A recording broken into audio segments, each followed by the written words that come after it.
Accessibility can mean different things to different folks. Most often than not, the simplest definition to think about it is my solution accessible to my priority and support user?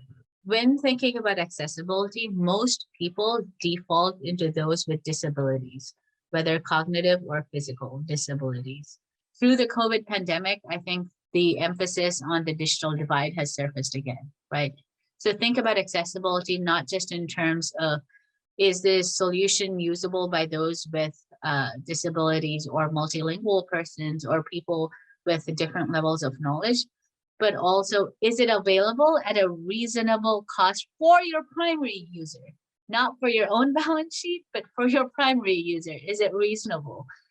Can they actually access it? Do they have the necessary equipments and ecosystem supports and infrastructure necessary to use your solution?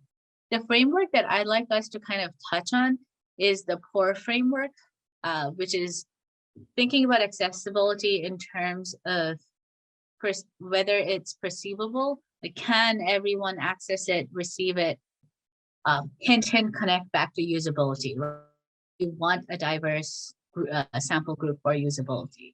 Then comes the operable nature of your product. Can everyone use it for that intended purpose? Can everyone understand what your solution is, why it's useful, how it can be used in multiple scenarios? And that multiple scenarios is where we talk about it being the solution, talk about the solution being more robust. Can your solution be used by different stakeholders within your primary user group still in different ways? And this is going to be a bit of a nudge.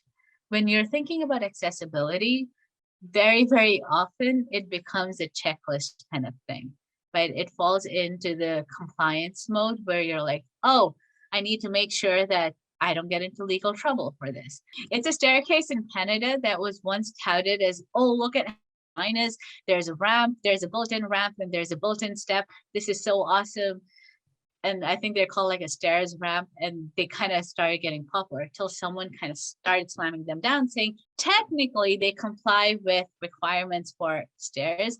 They technically comply with requirements for like how steep the ramp must be and all of that stuff. But from an applied perspective, it bombed because people are like, I can't see where the steps end and where the ramp begins, right? So is it accessible per the standards, per the checklist, per the compliance? Yes. In spirit?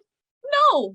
And that's where I want us to be thinking about accessibility, not just in terms of our solution, but I also want to urge you folks to start thinking about it in terms of being a part of your organizational culture. Think about what accessibility means to the people and the staff on your team. What would accessibility mean for you as an entrepreneur working and setting up these systems and templates and processes in place? Most of us, when we're starting out, we have a very small team and a limited number of hours. So we default into trying to set up systems and processes to be more efficient. But are those processes really and genuinely accessible across different folks?